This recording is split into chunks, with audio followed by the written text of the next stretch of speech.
¿Cómo están? ¿Despiertos?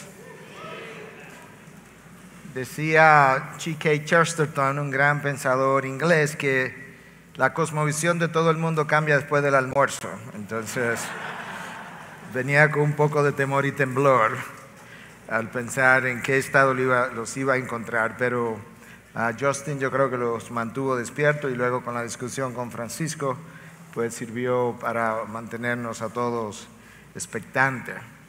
Bueno, como escucharon del pastor Justin, hay un tema vital para la iglesia de todos los tiempos, que es el tema de una doctrina sana, cómo entender eso y cómo entender esas cosas que él mencionaba de doctrinas de primer nivel, segundo nivel, tercer nivel, y luego entender la importancia de la enseñanza doctrinal. Yo creo que uno de los problemas de la iglesia en Latinoamérica es que su predicación con frecuencia ha sido temática, emocional, no bíblica muchas veces y sobre todo, si no es bíblica, tampoco doctrinal. Y la pregunta es, ¿dónde van a aprender las ovejas entonces la teología que necesitan aprender para saber si están frente a un verdadero maestro o un falso maestro?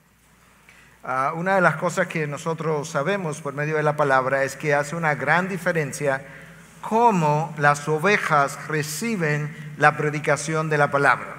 Y me refiero en particular a la carta de Pablo a la iglesia de Tesalónica en el segundo capítulo. Bueno, en el primer capítulo, Pablo comienza diciéndole que ellos eran una iglesia ejemplar, que su ejemplo de fe, su vida de fe, se había extendido por toda Acaya y aún mucho más allá, Macedonia y aún más allá, hasta el punto que él no tenía nada que decir a favor de ellos porque ellos habían aprendido tan bien y por otro lado tenían un testimonio tan extraordinariamente bueno que la gente misma los defendía, dicho en pocas palabras y diferentes palabras.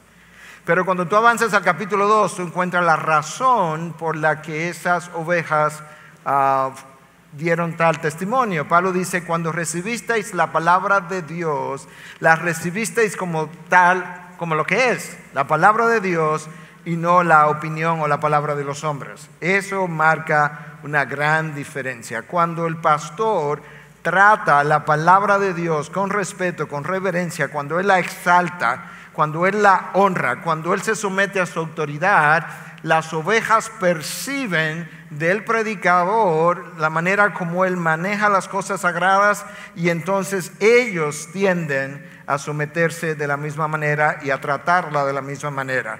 Lamentablemente, en Latinoamérica, yo he estado casi en todas las naciones de Latinoamérica, con 3 o 4 excepciones, esa no es la manera como la palabra ha sido tratada. Nosotros no predicamos sobre la palabra, nosotros predicamos debajo de la palabra. Ella es la autoridad. Ella demanda que yo me someta de la misma manera que demanda de las ovejas que yo me someta. Pero para eso yo necesito conocerla y necesito conocer las doctrinas de la Biblia. Hay gente que me ha dicho, no, yo no quiero saber de doctrina porque las doctrinas dividen, háblame solamente de Jesús. El problema es que yo no puedo saber nada acerca de Jesús si no es a través de una doctrina, porque cuando digo que Jesús es Dios, eso es una doctrina. Y la palabra en el original para doctrina básicamente significa enseñanza.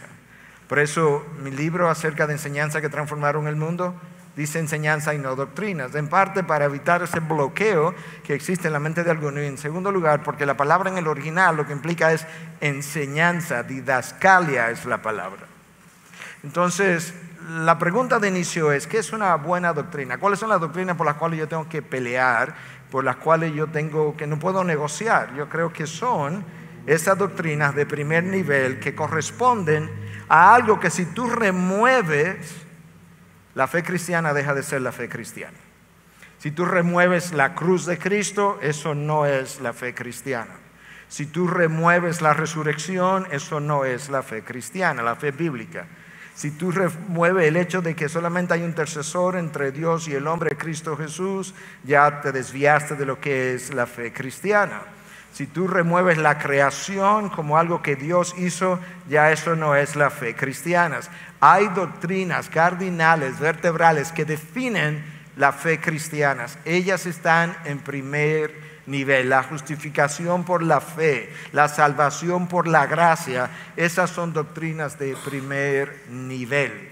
La autoridad de las Escrituras por encima de todo lo demás en materia de fe y práctica, eso es doctrina de primer nivel.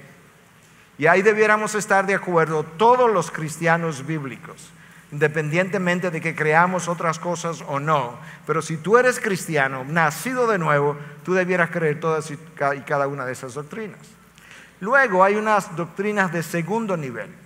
Son doctrinas que nos permiten coexistir en una misma iglesia, bajo un mismo liderazgo, y sin embargo poder tener diferencias acerca de ellas. Por ejemplo, es posible que en una iglesia alguien crea en el milenio, sea premilenial, y es posible que crea en el rapto de la iglesia antes de una tribulación, y que crea otro que el rapto es después de la tribulación, y es posible incluso que hayan algunos que sean amilenianos, que no creen que habrá un milenio. Bueno, esas doctrinas son de segundo nivel y nosotros podemos estar en la misma iglesia con esas diferencias y no tener necesariamente problemas. En nuestra iglesia hay gente amilenial y sin embargo nosotros no somos amilenianos, pero no tenemos problemas con eso. A la hora de enseñar, sí enseñamos lo que la iglesia ha abrazado, pero puedes estar ahí y puedes formar parte incluso de ministerios. Luego hay doctrina de tercer nivel, que son importantes, todas son importantes, pero esa doctrina de tercer nivel no nos permiten ya trabajar juntos en una misma iglesia. Nos permiten trabajar juntos en una coalición por el Evangelio, pero no nos permiten ya estar juntos en la misma iglesia. Y eso es, por ejemplo, el bautismo de infantes. Nosotros creemos que el bautismo es de creyentes, después de haber creído. Sin embargo, los presbiterianos entienden que los niños pueden ser bautizados y deben ser bautizados, no para salvación, como lo cree la Iglesia de Roma, pero sí como una señal de bienvenida a la familia de Dios. En la coalición por el Evangelio hay bautistas que creen en el bautismo de creyentes y hay presbiterianos que creen en el bautismo de infantes, sin embargo no para salvación. Bueno, ya ahí no pudiéramos estar en la misma iglesia porque para la membresía de las iglesias que creemos en el bautismo de creyentes, tú necesitas ser bautizado después de haber creído. Y ya no podrías, entonces, teniendo esa otra concepción del bautismo, ser parte de la misma iglesia. Pero podemos trabajar juntos como estamos trabajando en coalición, en la parte anglo como en la coalición en español. Entonces, si yo quisiera saber, pastor, ¿me puedes resumir rápidamente cuáles son doctrinas no negociables? Yo creo que los reformadores hicieron un trabajo extraordinario en resumirnos todo eso en 5 frases. Sola Escritura, la palabra de Dios, como la máxima autoridad en materia de fe y práctica, eso es una doctrina no negociable. Sola Fide, salvación solo por fe en Cristo Jesús, no negociable.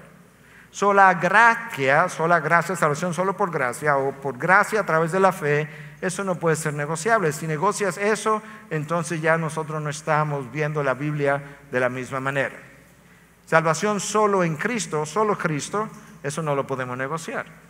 La salvación debe ser solo para la gloria de Dios. No importa si tú eres bautista, pentecostal, presbiteriano, metodista, episcopal, si eres nacido de nuevo y tienes una doctrina sana, bíblica, esos 5 pilares deben formar parte de lo que tú crees, de lo que tú abrazas, de lo que tú vives, de lo que tú enseñas.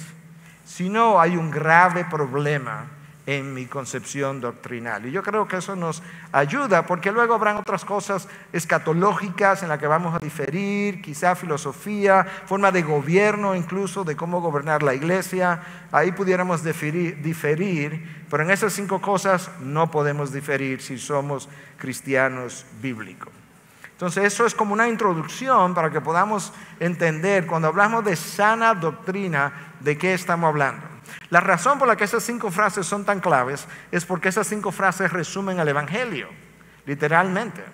El Evangelio es la vida de Cristo la obediencia de Cristo, a cabalidad, la muerte de Cristo por el pecado, la resurrección de Cristo conquistando la muerte, pero todas ellas apuntan a ese evangelio.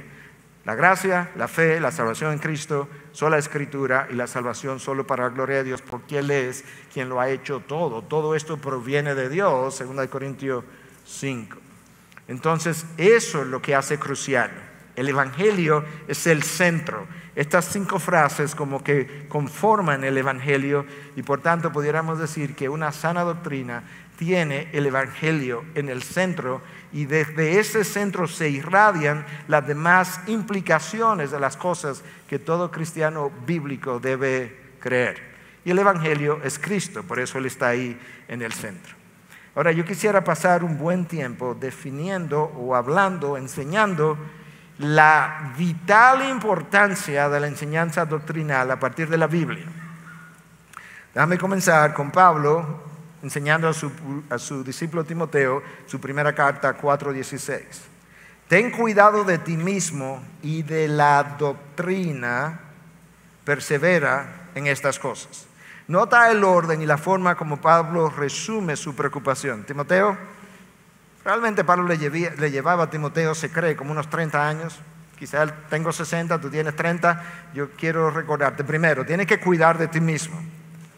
Y luego tienes que cuidar de la doctrina. Si tú no cuidas tu caminar con Dios, no vas a cuidar de la doctrina, que es un cuerpo de enseñanza. Cuida de ti mismo y de la doctrina. Pero escucha lo tercero que le dice: persevera en estas cosas. Yo puedo estar bien hoy y no significa que voy a estar bien doctrinalmente en un año a partir de ahora. Debiera ser, pero no es garantía. El pastor Francisco anoche mencionaba cómo Pedro en un momento dado comienza a comprometer algo que la iglesia aprendió de Pedro, y es que gentiles y judíos, la barrera entre gentiles y judíos había sido quebrantada, ya eran un solo pueblo. Esa enseñanza vino a través de Pedro. Pedro tuvo una visión, él estaba como en ese, nosotros lo llamamos azotea, la parte superior de este edificio, y ahí él tiene una visión donde Dios le muestra que ya no hay alimentos puros e impuros para hablarle de los gentiles y de los judíos.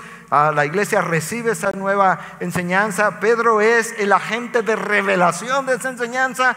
Y Pablo dice cuando le escribe a los Gálatas: lamentablemente cuando yo vine me encontré con que Pedro estaba de hipócrita y ya no se quería juntar con los gentiles porque ya habían venido otros judíos, y él por temor a los judíos comenzó a alejarse de la doctrina que llegó a través de Pedro. ¿Te imaginas eso? Y lo peor es que también Bernabé y otros estaban siendo arrastrados con Pedro. Bernabé, el hombre que Dios usa para introducir a Pablo a la iglesia, o el hombre que Dios usa para animar a Pablo en sus viajes misioneros. Entonces ahora tú puedes ver la preocupación de Pablo con no solamente creer la doctrina, sino permanecer en la sana doctrina. Escucha a Pablo otra vez. Te leí algo acerca de su primera carta a Timoteo. Pablo pasa un tiempo y le escribe una segunda carta, y está Pablo con la misma preocupación. Timoteo, capítulo 1, versículo 13. Retén la norma de las sanas palabras que has oído de mí en la fe y el amor en Cristo Jesús. Me gusta otra vez la manera como la Nueva Traducción Viviente lo dice: aférrate al modelo de la sana enseñanza.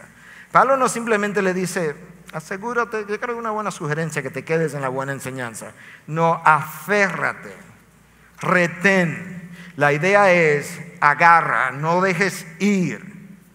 Literalmente en el original implica algo como apretar los puños sobre eso que tú tienes, no lo dejes ir. Retén el estándar, la norma de las buenas o de las sanas palabras. En el original, esta palabra traducido como norma es upotuposis, del verbo upotupo, que tiene que ver con hacer un dibujo. Hacer un dibujo preliminar, y luego ese pintor va a seguir el patrón de ese dibujo preliminar. Yo tuve una buena experiencia en abril, creo, de este año, La Fundación Lanier en Boston me invitó a predicar en una biblioteca teológica que ellos tienen, y ellos tienen una capilla. Esa capilla se hizo conforme a una capilla que existe en Turquía del siglo V, y si tú ves lo que está en Boston, en esa capilla es exactamente lo mismo, las mismas dimensiones de esa capilla en Turquía. Ellos me llevaron a un salón donde me mostraron en lápiz y papel todos los dibujos preliminares, ellos le llaman en inglés sketches, que el dibujante hizo, y luego como él tomó ese patrón, subió en una escalera y pintó en todas las cúpulas y todas las paredes exactamente lo mismo que él había pintado en lápiz y papel, y que fue aprobado por los dueños de aquel lugar. Pablo le dice a Timoteo: retén la norma, ese patrón, ese estándar, ese modelo que yo te he entregado. Y ese es el Evangelio.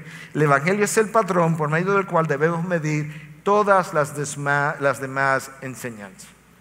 La revelación de Dios es como el plano de un arquitecto. Cuando un arquitecto dibuja un plano y ahora el ingeniero va a construir lo que él plasmó, resulta que el ingeniero no dice: voy a poner esta columna aquí porque me parece que es un buen lugar para ponerla. El ingeniero sigue el patrón que el arquitecto marcó, y cada cosa debe coincidir tal cual está en el plano. Eso es el Evangelio, y eso es la sana doctrina, que aquí es traducido como sanas palabras. Pero es interesante también que esa expresión sanas palabras en el original tiene que ver algo con la palabra higiene. Entonces tú podrías como imaginar algo como esto: la sana doctrina, centrada en el Evangelio, mantiene mi higiene mental, limpia mi mente de mis errores, limpia mi mente de la corrupción de la enseñanza, de la corrupción de la palabra. Timoteo, retén eso, esas buenas palabras, esas sanas palabras, porque en ellas están la higiene de tu mente cuando tiene que ver con la doctrina.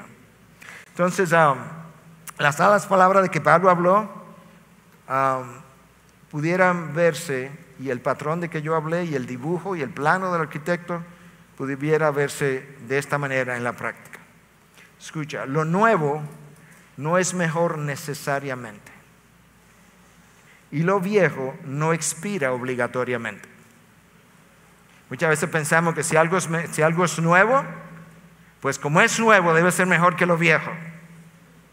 Y a veces pensamos, si es algo viejo, pues seguro que debe haber algo mejor. No necesariamente. Lo nuevo no es mejor porque es nuevo, y lo viejo no es peor porque es viejo. En cuanto a nuestra fe se refiere, lo nuevo de hoy frecuentemente es la herejía de ayer. Lo nuevo de hoy frecuentemente es la herejía de ayer. Cuando tú oyes hablar de gnósticos en nuestros días, Juan en el primer siglo ya estaba enfrentando el gnosticismo que hoy nosotros vemos como nuevo, y necesitamos recordar eso. Recuerda lo que Salomón dijo: no hay nada nuevo debajo del sol. Por eso es que frecuentemente lo nuevo hoy es una herejía del pasado. Ahora, Pablo le pasa a Timoteo una encomienda, le dice: retén la norma, el estándar, ¿verdad?, de las sanas palabras. La pregunta es: ¿cómo yo hago eso? ¿Cómo yo retengo eso? ¿Cómo yo me aseguro de que yo voy a cerrar mis puños sobre esas sanas palabras? Pablo le dice a Timoteo, en el mismo versículo, déjame leértelo, en el mismo texto, déjame leértelo un versículo detrás de otro. Escucha. El primer versículo, versículo 13 de 2 Timoteo 1, que ya te leí, dice lo siguiente: retén la norma de las sanas palabras que has oído de mí en la fe y el amor en Cristo Jesús. Ahora viene el cómo yo hago eso. Escucha, versículo 14. Guarda mediante el Espíritu Santo que habita en nosotros el tesoro que te ha sido encomendado. Escucha la traducción de la NTV. Guarda con sumo cuidado la preciosa verdad que se te confió. Aquí hay dos imperativos: retén, guarda. El llamado es, una vez más, no dejes ir. Pero yo voy a hacer eso confiando, dependiendo del Espíritu Santo que mora en ti. ¿Cuál es la labor del Espíritu si yo estoy caminando con Dios? Bueno, una de las cosas que yo sé es que el Espíritu ilumina el entendimiento. Me permite entrar a un texto y verlo con mayor claridad. No puedes hacer esto, Timoteo, no puedes estudiar, no puedes enseñar, no puedes predicar si no es dependiendo del Espíritu. El Espíritu Santo nos va a advertir de peligros haciendo uso de la palabra. Va a tomar lo que yo estudio en la palabra y lo va a aplicar a mi corazón, incluso antes de aplicarlo al corazón de la congregación. Eso es algo que si aquí hay algún predicador yo le recomiendo, es que mientras estudia la palabra continuamente pueda pensar de qué manera esta palabra se aplica a mi corazón antes de yo aplicarla a la congregación.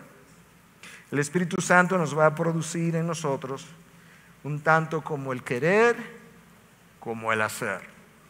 El querer amar esto como llevarla a cabo.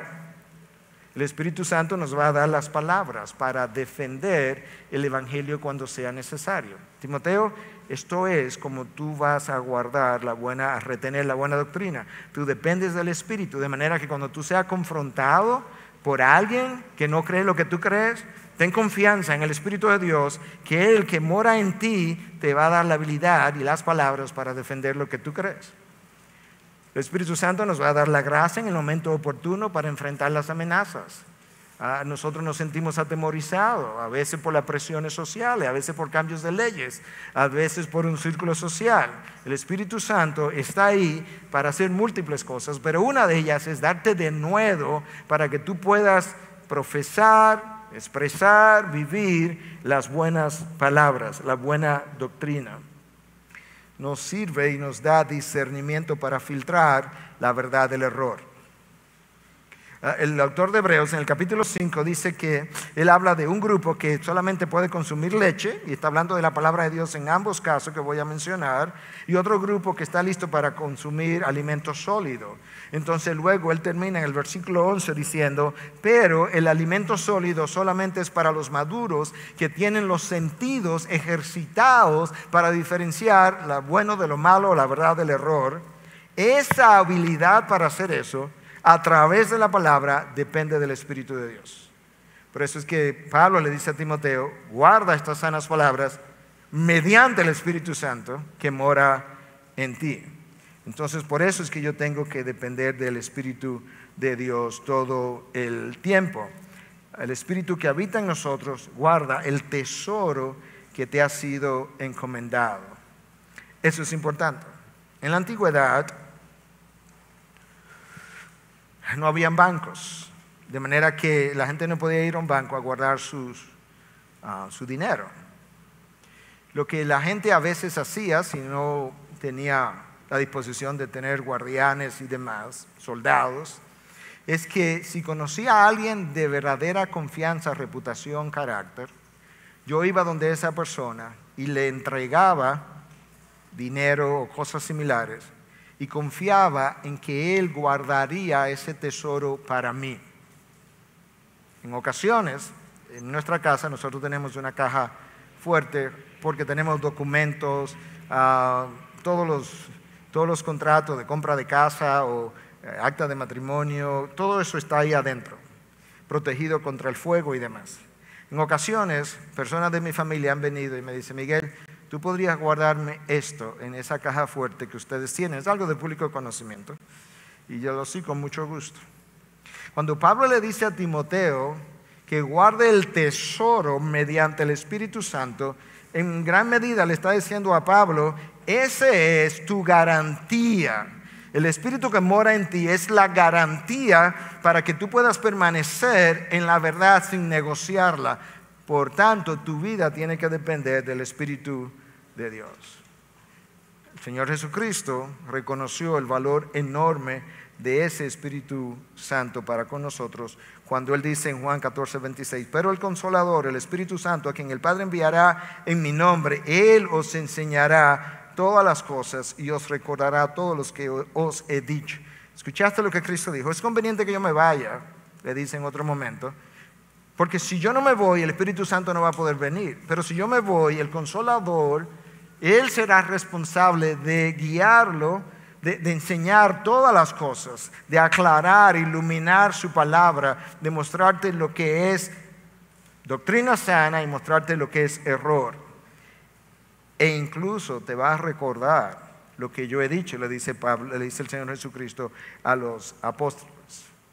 El apóstol Juan aprendió esa enseñanza, vio el beneficio de esa enseñanza y escucha lo que años después, ya casi al cerrar la Biblia, en 1 Juan 2:27, él dice: y en cuanto a vosotros, la unción que recibiste de él permanece en vosotros, y no tenéis necesidad de que nadie os enseñe, pero así como su unción os enseña acerca de todas las cosas, y es verdadera y no mentira, y así es como os ha enseñado, permanecéis en él. Lo que Juan está haciendo, Juan no está desconociendo la necesidad de maestros, pero Juan está viviendo en medio de un movimiento gnóstico que comenzó con los docetistas, que afirmaban que Cristo no había venido en la carne, sino que lo que vieron fue simplemente una imagen. Y ahora lo que Juan está diciendo es: hermanos, ustedes tienen lo que le enseñamos, pero ustedes tienen la unción es el Espíritu de Dios que recibieron. Y ustedes no tienen necesidad de que ninguno de estos nuevos gnósticos que aparecen venga a enseñarle nada, porque ustedes tienen lo que le enseñamos y tienen también el Espíritu de Dios, y Él es el que le está guiando a toda verdad. Eso es lo que Juan está diciendo. Y eso es lo que Pablo le dice a Timoteo que tiene que hacer, tiene que confiar en ese Espíritu para tal cosa. Realmente el apóstol Pablo tiene, estoy guardando mi tiempo aquí, por eso el apóstol Pablo tiene un peso enorme por la doctrina, que a veces tú como que sientes su corazón acelerado, y yo le llamo a eso a veces entre nosotros taquicardia doctrinal. ¿Usted alguna vez ha tenido palpitación? Nosotros llamamos taquicardia. Digo, Pablo a veces tenía como taquicardias doctrinales, porque su insistencia es extraordinaria en las veces que él repite una y otra vez. Escucha, 2 Timoteo 1:14: guarda mediante el Espíritu Santo que habita en nosotros el tesoro que te ha sido encomendado, que se ha sido entregado.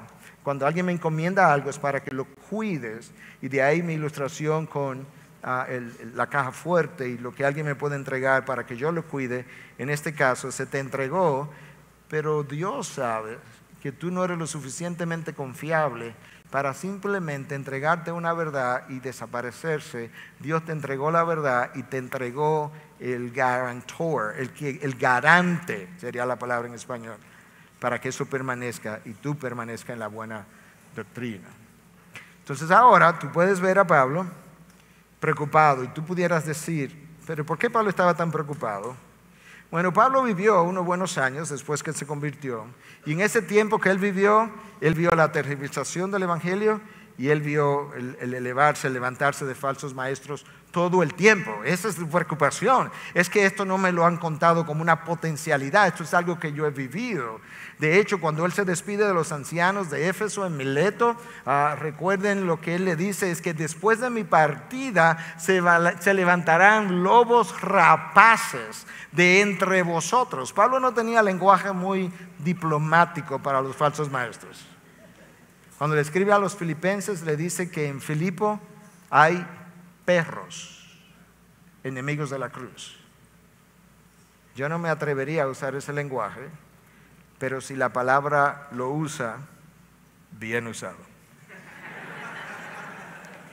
Lobos rapaces, le llama Pablo. Entonces, por eso es que él sabe que estos falsos maestros no simplemente son personas desviada un poco de la verdad. No, estos falsos maestros tienen un propósito, guiado por el enemigo, de desviar las ovejas de Cristo de la centralidad del evangelio, ponerlas a comer otra cosa, sufrir las consecuencias para ver si ellos se las pueden robar a Cristo y tenerla en su propio redil. Por eso es que Pablo denuncia muchas veces los falsos maestros hasta con nombres. Cuando a veces yo he hecho eso y alguien viene y me dice: pastor, pero usted fue muy duro, yo le digo: no, yo solo estoy siguiendo el ejemplo de Pablo. Cuando dice: Demas se fue al mundo, y a fulano se lo entregué a Satanás para que aprendan a no blasfemar. De hecho, no voy a mencionar nombre. Pero esos que ustedes están pensando están en esas categorías. Escucha también por qué Pablo entiende la importancia de permanecer en la sana doctrina. Yo aludí a esto anoche ya, pero la repetición es la clave de la enseñanza. 1 Corintios 15, 1 al 4. Os hago saber, hermanos, el evangelio que os prediqué, el cual también recibisteis, en el cual también estáis firmes, por el cual también sois salvos, si retenéis la palabra que os prediqué, a no ser que hayáis creído en vano. Pero esto es lo que me interesa. Porque yo os entregué en primer lugar lo mismo que recibí. Si tú eres pastor, si tú eres predicador, yo quiero en humildad decirte, hermano, tú estás seguro cada vez que predica que tú has hecho el esfuerzo necesario para escarbar, escudriñar, estudiar el texto de tal manera que te asegure hasta donde tu humanidad y esfuerzo permitan, guiados por el Espíritu de Dios, que está entregando esa mañana lo mismo que se nos entregó en la palabra escrita. Pastor, pero yo soy falible. Yo sé, y Dios también lo sabe. Lo que Dios quiere ver es que tú hiciste tu mejor esfuerzo para entender el texto en su mejor contexto, para que tú luego no termines haciendo un pretexto y que tú puedas entregar lo mismo que a mí se me entregó. A mí eso me pesa enormemente todas las semanas. Pablo le escribe a Tito, y le escribe a Tito para hablarle de los requisitos para ser pastor. Y en Tito 1:9 le dice, reteniendo la palabra fiel, que es conforme a la enseñanza, para que sea capaz también, escuche, de exhortar con sana doctrina, no simplemente doctrina, y refutar a los que contradicen. Tito, te estoy dando requisitos para los pastores, pero esos requisitos son para ti también. Tú necesitas retener la palabra fiel. No te alejes de ahí. Esa palabra fiel es conforme a lo que ya fuiste enseñado. Cuando tú retienes eso, tú serás capaz de refutar con sana doctrina, porque ahí es que está el poder a los que contradicen, a los que están en contra. Una y otra vez, la preocupación de Pablo, su taquicardia doctrinal continua por estas cosas. Es lamentable que la iglesia del siglo XX, XXI, donde estamos hoy, le ha dado tan poca importancia a la enseñanza doctrinal, y eso explica por qué la iglesia se ha desviado de su curso. Porque la sana doctrina, la sana palabra, el evangelio, sus implicaciones representan el ancla del predicador y de la iglesia en medio de las tormentas de la vida. La vida está llena de tormentas, de dificultades, de iglesias que se dividen, de acusaciones, de gente que no te apoya, de gente que habla mal de ti. En esas tormentas en las que tú te encuentras, lo único que te puede anclar para no moverte es la sana palabra. Y si no la has enseñado, entonces nuestras ovejas serán como barcos a la deriva, movidos por el viento de aquí para allá, y el púlpito también. Pablo otra vez. Me voy a quedar con Pablo porque realmente él es que sufre de este problema cardíaco de taquicardia. Escribe a los Tesalonicenses 2:15. Así que, hermanos, estad firmes, escucha, conservad las doctrinas que os fueron enseñadas, ya sea de palabra, ya por carta nuestra. En otras palabras, Pablo aparentemente enseñó cosas que no tenemos. Conserva las doctrinas que te enseñamos, ya sea de palabras o por carta. Nosotros sabemos que primera y segunda carta de Corintios no son las únicas cartas. Corintios recibió por lo menos 4 cartas, no tengo el tiempo para entrar en eso, claramente y fácilmente documentable a la luz de lo que tenemos, pero nos quedaron 2. Pablo dice, procura de retener la doctrina que te enseñamos, ya sea de palabras o ya sea por carta. Timoteo, 1 Timoteo 4:6, al señalar estas cosas a los hermanos, serás un buen ministro de Cristo Jesús, nutrido con las palabras de la fe y de la buena doctrina que tú has seguido. ¿Oíste como Pablo le dice? Cuando tú le señales estas cosas a los hermanos, tú serás un buen ministro. Cuando tú le señales sus faltas, las correcciones que tiene que hacerle. Pero tú tienes que hacer eso porque tú has sido nutrido con las palabras de la fe y de la buena doctrina. Yo no puedo hacerle señalamientos correctos, santos, piadosos a las ovejas si yo no conozco la doctrina. Porque le estoy haciendo señalamientos que tienen que ver con preferencias mías. Le estoy haciendo señalamientos que tienen que ver con mis gustos, quizá con mi cultura, con mi trasfondo familiar, con mi trasfondo denominacional. Pero no se trata de nada de eso. Se trata de poder hacer los señalamientos con una buena doctrina. Ahora, una de las razones por la que el púlpito se desvía con frecuencia es porque el púlpito no le ha dado el peso a la palabra de Dios que la palabra tiene.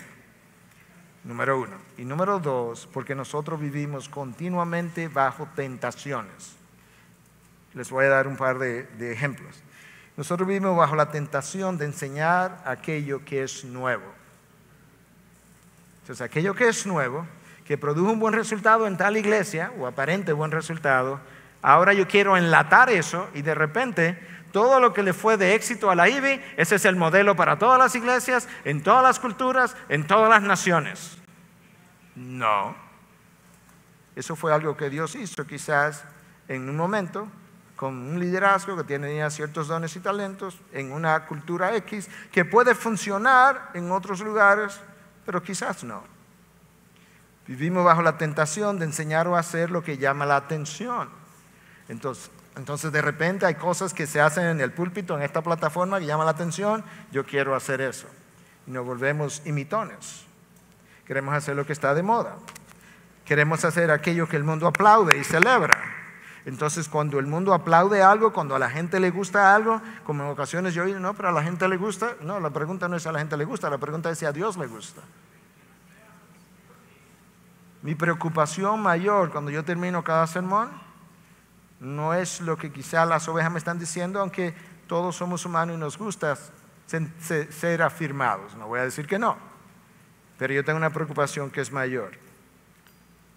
Y es, yo tengo una audiencia de uno. Esa audiencia quedó complacido y es Dios. Yo tengo que pensar si Él quedó complacido. Nosotros tenemos una tentación a ceder a las presiones. Nos sentimos presionados por lo que nuestros compañeros ministeriales están haciendo. Que pudiera no ser bueno, pero pudiera ser bueno, pero quizás no es lo que Dios tiene para mi iglesia. O no tienes para mí porque yo no tengo esos dones y esos talentos. Entonces no tengo que hacerlo. Cuando yo leo al apóstol Pablo, cuando yo leo lo que él enseña a su discípulo Timoteo, yo me tomo esas palabras sumamente en serio, porque no solamente entiendo que las inspiró Dios, sino que yo trato de ponerme en los zapatos en las sandalias de Timoteo y pensar, si Pablo me hubiera escrito esto a mí de manera personal, ¿cómo yo lo hubiera recibido? Y yo menciono eso una vez más porque hay mucho que Pablo dice acerca de doctrina y de enseñanza doctrinal y de mantenerse en el lugar correcto y de para qué sirve. Y entonces cuando él vuelve y le escribe a Timoteo, en el capítulo 4, 1 de la segunda carta, segunda de Timoteo, capítulo 4, del 1 al 4, escucha lo que dice.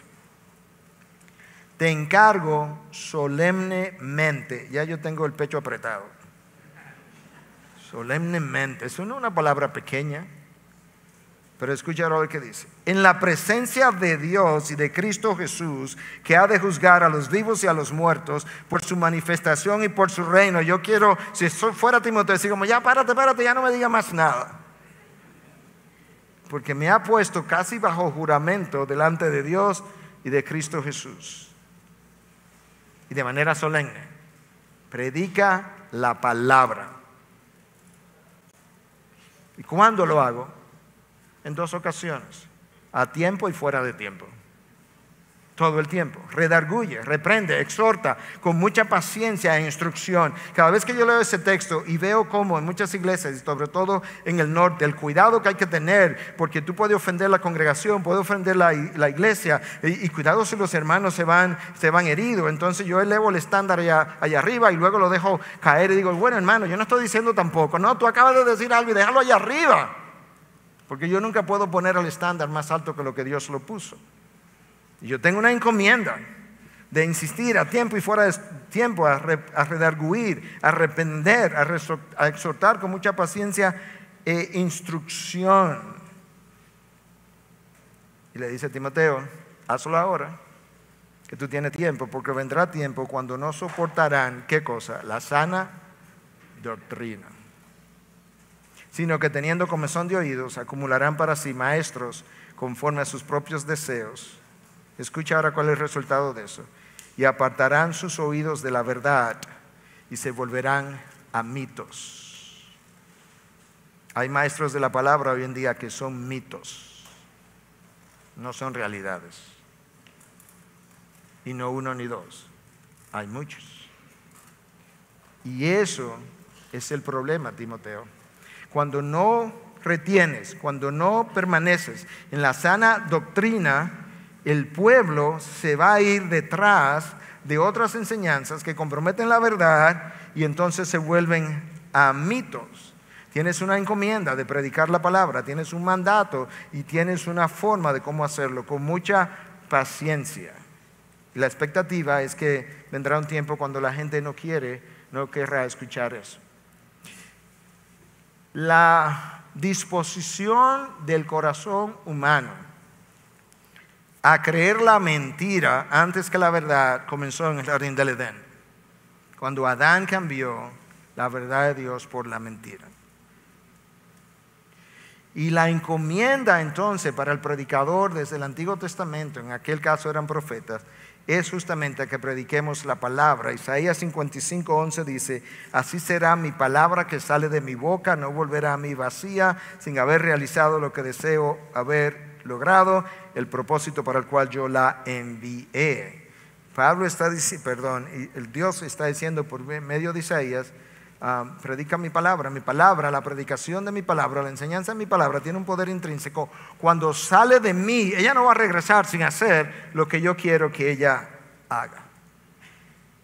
Eso es en el Antiguo Testamento. En el Nuevo Testamento Pablo dice, ay de mí si no predico el Evangelio. Pablo dice, no me avergüenzo del Evangelio.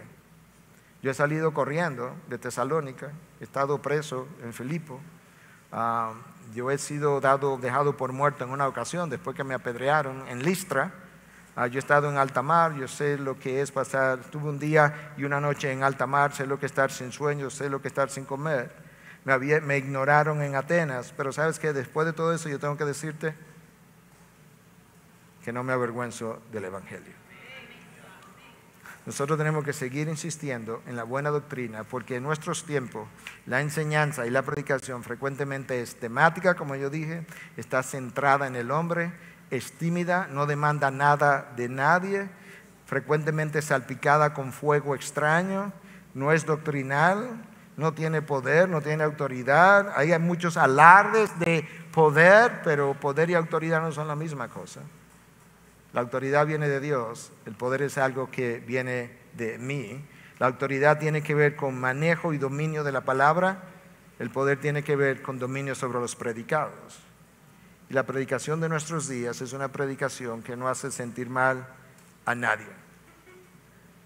Decía el fundador del Salvation Army que el mayor peligro del siglo XX será religión sin el Espíritu Santo, cristianismo sin Cristo, perdón sin arrepentimiento, salvación sin regeneración, política sin Dios y el cielo sin el infierno. Ahí estamos. Déjame leértelo otra vez. El mayor peligro del siglo XX será religión sin el Espíritu Santo, cristianismo sin Cristo, perdón sin arrepentimiento, salvación sin regeneración, política sin Dios y el cielo sin el infierno. Lamentablemente, la iglesia ha llegado a ese tiempo, donde eso es frecuentemente lo que se predica, pero eso es el fruto de no haber retenido el modelo, el patrón, el estándar, las palabras sanas, la buena doctrina que Pablo le hablaba a Timoteo. Cuando tú predicas, tú tienes que predicar de una manera, esto tiene que ver con la doctrina sana, cristocéntrica. Tienes que predicar de una manera que sea para la gloria de Dios. Tiene que predicar su verdad y no tu opinión.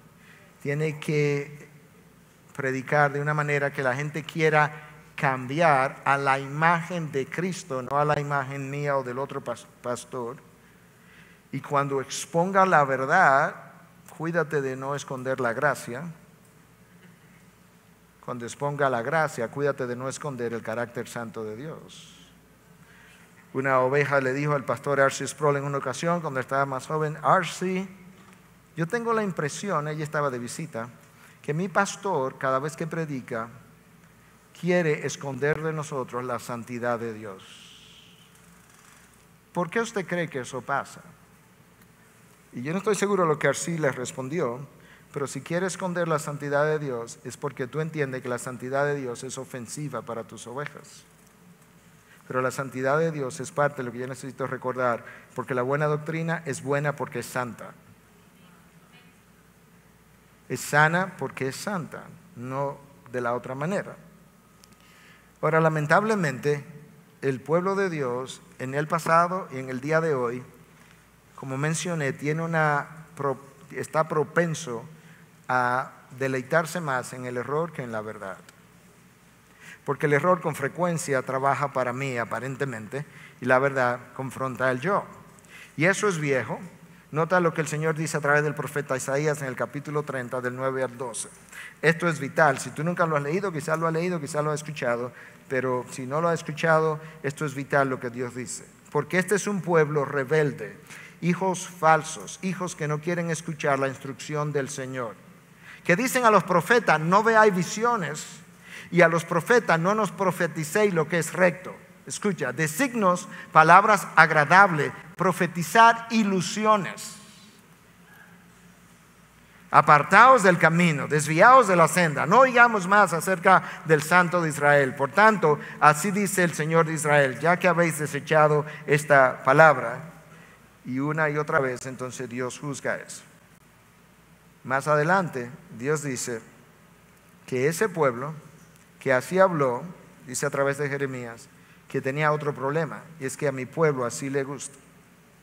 Dios dice en Jeremías, para ir cerrando, 23, versículo 28, el profeta que tenga un sueño, que cuente su sueño, pero el que tenga mi palabra, que hable mi palabra con fidelidad. ¿Qué tiene que ver la paja con el grano?